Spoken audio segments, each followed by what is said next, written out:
அறிவியல் களஞ்சியம். இன்னைக்கு நம்ம பார்க்க போற டாபிக் யூனிட் 3ல தற்குறிப்பேற்ற அணி.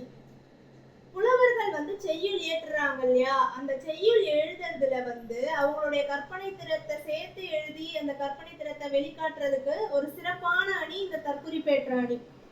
ஏன்னா இயற்கையா ஒரு நிகழ்ச்சி நிகழ்து, அந்த நிகழ்ச்சி இயற்கையா நிகழ்றது தான். ஆனா அதன் மேல புலவர் அவர் கற்பனையா யோசிச்சு வச்சிருந்த ஒரு காரணத்தை அந்த செய்யுள்ள ஏற்றி கூறுறாரு. அப்படி ஏற்றி கூறுறதுக்கு உதவியா இருக்கிறது தான் இந்த தற்குறிப்பேற்ற அணி. அவர் அப்படி இயற்கையா நிகழ்ற ஒரு நிகழ்ச்சி சாதாரணமா இப்ப சூரியன் உதிக்குது, சூரியன் மறையுது அப்படின்றதுலாம் இருக்கும். ஆனா அந்த ஒரு சூரியன் மறையறதே இயற்கையான ஒரு நிகழ்வு. இத போர்க்காலத்துல இறந்து கிடக்கிற வீரர்களை பார்க்க முடியாம தான் அந்த சூரியன் மறையுது அப்படின்னு புலவர் தன்னுடைய கற்பனையான ஒரு காரணத்தை அதன் மேல ஏற்றி கூறுறாரு. இயற்கையா சூரியன் மறையறதுக்கு பதிலா போர் வீரர்கள் இறந்து இருக்கிறத பார்த்து தாங்க முடியாம தான் சூரியன் மறையுது அப்படின்னு இவர் ஒரு கற்பனை காரணத்தை கூறுறது புதிய சுவை தருது அந்த செய்யுளுக்கு. இதுதான் தன்னுடைய குறிப்பை, தாம் கருதிய கருத்தை அந்த செய்யுள்ள அவர் ஏற்றி கூறுறார் இல்லையா, தன் குறிப்பை ஏற்றி கூறுவதனால அது தற்குறிப்பேற்றணி. இதுக்கு வேறு பெயர்கள் என்னன்னா நோக்கணி, தற்குறிப்பணி. இத வடநூல்ல நம்ம ஏற்கனவே பார்த்தோம் இல்லையா, காவிய தர்ஷன்லயும் இந்த அணிகள் இருக்குன்னு. அந்த வடநூல்ல இதுக்கு வழங்கப்படும் பெயர் உட்பிரேட்சை. பெயரும் பொருள், பெயராத பொருள். இது என் பெயரும்னா அசையக்கூடிய பொருள், அதாவது லிவிங் பீயிங்ஸ், அதாவது உயிர் இருக்கிறது, அசையக்கூடியது. பெயராத பொருள்னா அசையாதது, நான் லிவிங் பீயிங்ஸ், உயிர் இல்லாதது. இந்த இரண்டு பொருட்கள்லயுமே இயற்கையா ஏதோ ஒரு நிகழ்ச்சி நிகழுது. அதை அப்படியே இயற்கையா நடந்ததா சொல்லாம அதன் மீது தான் கற்பனையாக கருதிய ஒரு காரணத்தை புலவர் ஏற்றி கூறுவதுதான் தற்குறிப்பேற்ற அணி. இதுல இரண்டு வகை. ஒண்ணு பெயர் பொருள் தற்குறிப்பேற்ற அணி, அதாவது அசைகின்ற பொருள்கள்ல இயற்கையா நிகழ்ற நிகழ்ச்சி மேல தன்னுடைய குறிப்பை ஏற்றி கூறுவது பெயர் பொருள் தற்குறிப்பேற்ற அணி. பெயராத பொருள்னா அசையாத பொருள் மேல இயற்கையா நிகழ்ற ஒரு நிகழ்ச்சியை தன்னுடைய குறிப்பை ஏற்றி கூறுவதுதான் பெயராத பொருள் தற்குறிப்பேற்ற அணி. முதல் வகை பெயர் பொருள் தற்குறிப்பேற்ற அணி. அதாவது பெயரும் ஒரு பொருள்ல, அசையக்கூடிய ஒரு பொருள்ல புலவர் தன்னுடைய குறிப்பை, கற்பனையான குறிப்பை ஏற்றி கூறுகிறார். இப்ப இதுல பாருங்களேன், இந்த எடுத்துக்காட்டு பாடல் மண் படுதோல் கிள்ளி மதையானை மாற்றரசர் வெண்குடையை தேய்த்த வெகுளியால் விண்படர்ந்து பாயும் கொள் என்று பனிமதியம் போல்வதும் தேயும் தெளிவிசும்பில் நின்று. இதோட பொருள் என்னன்னு சொன்னா, சங்க காலத்துல கிள்ளிவளவன் ஒரு சோழ மன்னன் வாழ்ந்தாரு. அந்த கிள்ளிவளவன் பெரிய ஒரு அரசர். அவருடைய பட்டத்து யானை போர்க்காலத்துல பகையரசர்களுடைய வெண்பற்ற குடைய அப்படியே சீற்றம் கொண்டு தேய்க்கிறான். அந்த யானை எப்படிப்பட்டதுன்னு சொன்னா, நில உலகம், இந்த பூமி மொத்தத்தையுமே அதோடைய தோல்ல தாங்கக்கூடிய அளவுக்கு வலிமை வாய்ந்ததான் கிள்ளிவளவனுடைய யானை, பட்டத்து யானை. அது பகையரசர்களுடைய போர்க்களத்துல பகையரசர்களுடைய வெண்குற்ற குடைய அப்படியே சீற்றம் கொண்டு தேய்த்து அப்படியே கிழிக்குதாமா கோவத்துல. இத பார்க்க வானத்துல இருக்கக்கூடிய இத பார்த்த நிலவு ஐயோ, அந்த வெண்குற்ற குடை மாதிரி தானே நம்மளும் வெள்ளையா இருக்கும், ஒருவேளை நம்மளையும் வெண்கொற்ற கொடை, இன்னொரு அரசரோட வெண்கொற்ற கொடைன்னு நினைச்சா அந்த யானை நம்ம மேலையும் பாஞ்சிருவோம், ஐயோ வேண்டாம்ப்பா அப்படின்னு சொல்லிட்டு பயந்துட்டு கொஞ்சம் கொஞ்சமா அந்த முழு வட்ட வடிவத்துல இருந்து தேஞ்சு தேஞ்சு போகுதாமா, நிலா தேய்தாமா. இப்ப இதுல அவங்க என்னத்த திருப்ப சொல்ல வராங்கன்னு சொன்னா, கிள்ளிவளவனுடைய வீரத்தை தான் இதுல காட்டுற வராங்க. அவருடைய வீரத்தை அவருடைய யானையை கொண்டு, அதாவது நில உலகத்தை தாங்கக்கூடிய அளவுக்கு அந்த யானைக்கு பலம் இருக்குதுன்னு சொன்னா, கிள்ளிவளவன் எவ்வளவு ஊர்களை ஜெயிச்சு அந்த டெரிட்டரிஸ்னா அவர் கூட சேர்த்துக்கிட்டாலும் அந்த எத்தனை நில உலகத்தை வேணாலும் தாங்கலாமாமா அப்படின்னு சொல்றாங்க. மேலும் நில உலகத்தை எல்லாம் ஜெயிச்சது போக இதுக்கு மேல இடம் இல்லைன்றதுக்குதான் வானத்தை நோக்கி பாயும் அப்படின்னு நிலா பயப்படுது. ஐயோ வெள்ளையா இருக்கிறதுனால நம்மளையும் வெண்குற்ற குடைன்னு நினைச்சுக்க போதோ அப்படின்னு சொல்லிட்டு. இதுதான் இந்த பாட்டோடைய பொருள். இதுல இந்த அணி எங்க யூஸ் பண்ணியிருக்காங்கன்னா, நிலா பௌர்ணமி அமாவாசை தெரியும்ல நம்மளுக்கு, நிலா தேயும், நிலா வளரும். இது இயற்கையா நிகழக்கூடிய ஒரு நிகழ்வு. பூமி நிலாவை சுத்தி வருது, பூமி சூரியனை சுத்தி வருது. அதனால நிகழக்கூடிய ஒரு நிகழ்வு தான் இந்த நிலா தேயறதும் நிலா வளர்றதும். ஆனா இந்த இயற்கையான நிகழ்வை வந்து புலவர் என்ன சொல்றாரு, இல்ல இல்ல கிள்ளிவளவனுடைய யானை வந்து நம்மளையும் வந்து வெண்கொற்ற குடைன்னு தப்பா நினைச்சுக்கிட்டு கொன்னுடுமோன்ற பயத்துலதான் நிலா தேயுது அப்படின்னு சொல்லிட்டு அவர் வந்து தன்னுடைய கருத்தை இதுல ஏற்றி கூறியிருக்கிறார். நிலான்றது இதுல வந்து ஒரு பெயரும் பொருள், அசையக்கூடிய பொருள். ஏன்னா அது வளருது, தேயுது. அதனால பெயரும் பொருள்ல தன்னுடைய குறிப்பை ஏற்றி கூறினதுனாலதான் இது பெயர் பொருள் தற்குறிப்பேற்ற அணி. அடுத்த வகை பெயராத பொருள் தற்குறிப்பேற்ற அணி. அசையாத ஒரு பொருள் மேல புலவர் தன்னுடைய கருத்தை ஏற்றி கூறுவது. இதோடைய எடுத்துக்காட்டு பாடல் வந்து பாத்தீங்கன்னா, வேனில் வெயிற்கு உலர்ந்த மெய்வறுமை கண்டு இறங்கி வானின் வளம் சுரந்த வன்புயர்க்கு தான் உடைய தாதும் மேதக்க மதுவும் தம் தடம் சினையால் போதும் மீது ஏந்தும் பொழில். அதாவது இதோட பொருள் என்னன்னு சொல்லி சொன்னா, நல்ல வெயில் காலம் இருக்கு இல்லையா, வெயில் காலத்துல இந்த காடு வந்து பொழில்னா காடு இல்லைன்னா சோலைன்னு அர்த்தம். இதுல பேசப்படக்கூடிய பொருள் வந்து அந்த பொழில் தான். நல்ல வெயில் காலத்துல அந்த காடு எப்படி ஆகுதுன்னு சொல்லி சொன்னா, வறட்சி விட்டு போகுது, அப்படியே வறண்டு போயிருது சூரியனுடைய அந்த வெப்ப கதிர்கள் தாக்கி. அதை பார்த்து உடனே வந்து மழை மேகங்கள் இருக்கு இல்லையா, மேகத்துக்கு வந்து இரக்கம் உண்டாயிருது காடு மேல. அதனால அதெல்லாம் மழை மேகமா திரண்டு மழை பொழியுது. வானின் வளம்னா மழைன்னு அர்த்தம். வானத்துல இருந்து வரக்கூடிய வளம் இல்லையா அது. காடின் மீது இரக்கம் கொண்டு இந்த வெயில் காலத்துல அது உலர்ந்து போயிடுச்சு அப்படின்றத பார்த்து இரக்கம் கொண்டு மழை பெய்யுது.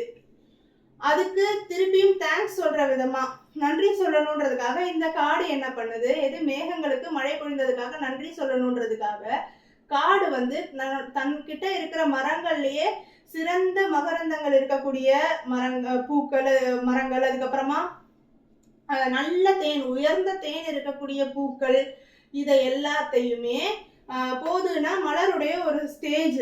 இப்போ வி மலர் நகை அப்படின்னு மலருக்கு 7 பருவங்கள் இருக்கு. அதுல ஒரு பருவம் நல்லா மலர்ந்து இருக்கக்கூடிய பருவம் தான் மலர் போது.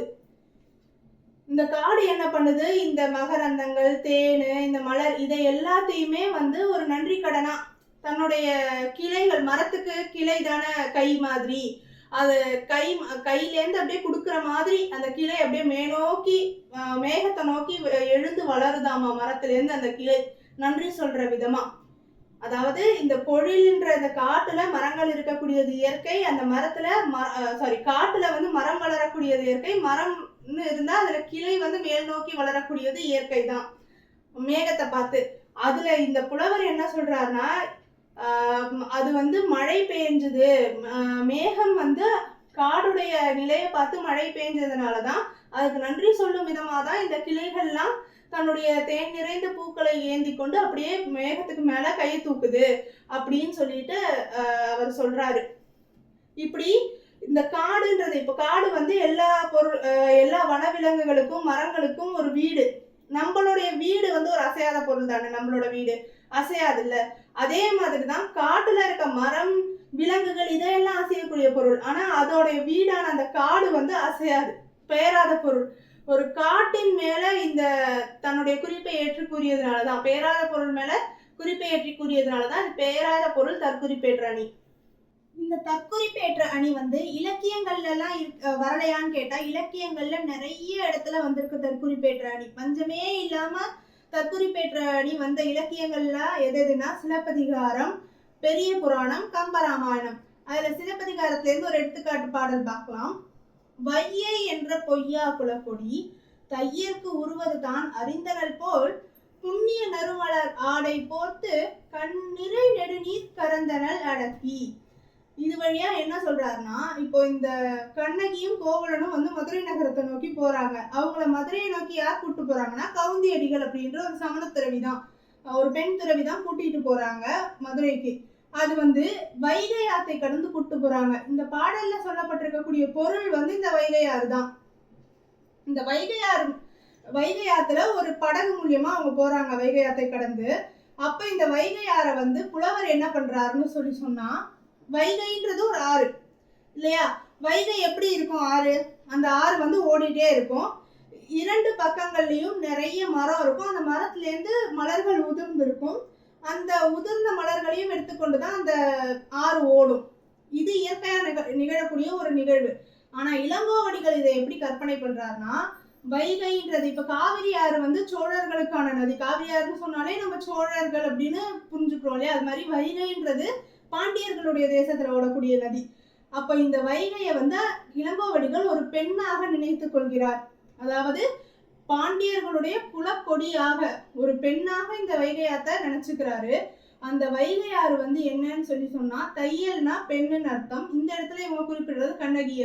கண்ணகி மதுரைக்குள்ள என்ட்ராகும் போதே அந்த வைகைக்கு தெரிஞ்சிருதான், ஐயோயோ பின்னாடி நாள்ல இவங்க எவ்வளோ கஷ்டப்பட போறாங்க, கோவலனை இழக்க போறாங்க, மதுரையை எரிக்க போறாங்கன்னு நடக்கக்கூடிய அத்தனை துன்பத்தையுமே வந்து வைகைக்கு தெரிஞ்சிருதாமா. வைகைன்ற அந்த குலக்கொடி பெண்ணுக்கு தெரிஞ்சிருதான். அதனால அவ்வளோ துன்பமும் நடக்க போகுதுன்னு தெரிஞ்சு அழுகுறாங்களாம். அழுகிறதுனால ஒரு ஆறே உருவாயிடுச்சான். அந்த வைகைன்ற பெண் அழுதுதான் உருவானதுதான் அந்த ஆறாம். அந்த ஐயோ நம்ம அழுவது யாரும் பாத்திரக்கூடாது அப்படின்றது, இது நம்ம கண்ணீர் தான் யாருக்கும் தெரிஞ்சிடக்கூடாதுன்றதுக்காக தான் மரங்கள்ல இருந்து விழுந்த அந்த மலர்களை வந்து ஒரு ஆடையாக போர்த்தி கொண்டு அப்படியே ஆறு கண்ணீர் ஆறு ஓடுதாமாமா. வைகைன்றது ஒரு ஆறுல வந்து பூக்கள் வந்து மிதக்கிறது ஒரு நார்மலான விஷயம். ஆறுன்னு இருந்தா ஓடும், அதுல பூக்கள்லாம் மிதக்கும். ஆனா அந்த இயற்கையான விஷயத்துல கண்ணகிக்கு நடக்க போற துன்பத்தையும் மதுரைக்கு நடக்க போற துன்பத்தையும் நினைத்து வாடி அந்த ஆறாக பெருகிய கண்ணீர் துளிகள் தான் வந்து ஆறாக பெருகியது. அந்த கண்ணீரை மறைப்பதற்காக தான் அந்த மலராடையை போர்த்தி கொண்டு அந்த வைகை ஆறு பாய்கிறது அப்படின்னு அவர் சொல்றாரு இல்லையா? அதுவும் வைகை ஆறு வந்து ஒரு பெயரும் பொருள், நகரக்கூடியது ரிவருக்கு ஒரு லிவிங் பீயிங். அந்த பெயரும் பொருள் மேல அவர் வந்து தன்னுடைய குறிப்பை ஏற்றி கூறியதுனால இது ஒரு பெயர் பொருள் தற்குறிப்பேற்ற அணி. இது சிலப்பதிகாரத்துல இளங்கோவடிகள் வந்து இப்படிதான் இந்த தற்குறிப்பேற்றணியை யூஸ் பண்ணியிருக்காரு. கம்பராமாயணத்திலையும் கம்பர் இப்படி தற்குறிப்பேற்றணியை எப்படி கையாண்டிருக்காருன்னு பார்க்கலாம். செழுமணி கொடிகள் என்னும் கைகளை நீட்டி அந்த கடிநகர் கமல செங்கன் ஐயனை ஒல்லைவா என்று அழைப்பது போன்றது அம்மா. இதுல வந்து என்னன்னு சொன்னா இதுல இருக்கக்கூடிய பொருள் வந்து மிதிலை நகரும் அதுல கோட்டை சுவரின் மீது அசையக்கூடிய கொடிகளும் தான் வந்து இதுல கூறப்பட்டிருக்கக்கூடிய பொருள். இதோட பொருள் என்னன்னு சொன்னா விஸ்வாமித்திரர் வந்து தாடகையை அழிச்சதுக்கு அப்புறமா ராமனையும் இலக்குவனையும் மிதிலை நகரை நோக்கி கூட்டிட்டு போறாரு. எதுக்குன்னா சீதையோட சுயம்பரத்துக்கு வில்லை வளைத்து சீதையை ராமர் மணக்கிறதுக்காக கூட்டிட்டு போறாரு. அப்படி அவர் போகும்போதே வெளியில அந்த கோட்டை சுவர் இருக்கும் இல்லையா? அவர் நகர்னா அதை சுத்தி கோட்டை சுவர் இருக்கும் அந்த மிதிலை நகர்ல. கடி நகர்னா காவல் மிகுந்த நகர்னு அர்த்தம். அந்த கோட்டை சுவரின் மீது கொடிகள் இருக்கு. கொடி வந்து ஒரு அசையாத பொருள், ஆனா காத்தடிச்சுன்னா அசையும். அப்போ அதுக்கு தனியா நான் லிவிங் பீயிங் தான், ஆனா காத்தடிக்கும் போது அசையும். இது இயற்கையா நிகழக்கூடிய ஒரு நிகழ்வு. ஆனா காத்தடிச்சதுனாலதான் கொடி அசைஞ்சதுன்னு சொல்லாம கம்பர் என்ன சொல்றாருன்னு சொன்னா சீதை உங்களுக்காக காத்துட்டு இருக்காங்க, சீக்கிரமா வாங்க, வந்து வில்ல வளைச்சு சீதையை திருமணம் பண்ணிக்கங்க, விரைந்து ஓடி வாங்க அப்படின்னு சொல்லி கமலச்செங்கன் ஐயனை, அதாவது தாமரை போன்ற அழகான கண்கள் கொண்ட ஐயனை, ராமனை வந்து அந்த மிதிலை நகரின் மீது இருக்கக்கூடிய கொடி வந்து விரைந்துவான்னு கூப்பிடுற மாதிரி இருக்குதாமா. அந்த காத்துல அசையறது, கையை நீட்டி ஓடிவாங்கன்னு கூப்பிடுற மாதிரி இருக்குதாமா. இதுல வந்து இந்த கொடி, இந்த மிதிலை நகரத்துல இருக்கக்கூடிய கொடி பேராத பொருளின் மீது தன்னுடைய கற்பனையான ஒரு காரணத்தை ஏற்றி கூறினதுனால இது பேராத பொருள் தற்குறிப்பேற்றணி வகையில வரும். இதே மாதிரி ஒரு சம்பவம் சிலப்பதிகாரத்திலையும் இளங்கோவடிகள் சொல்லியிருப்பாரு.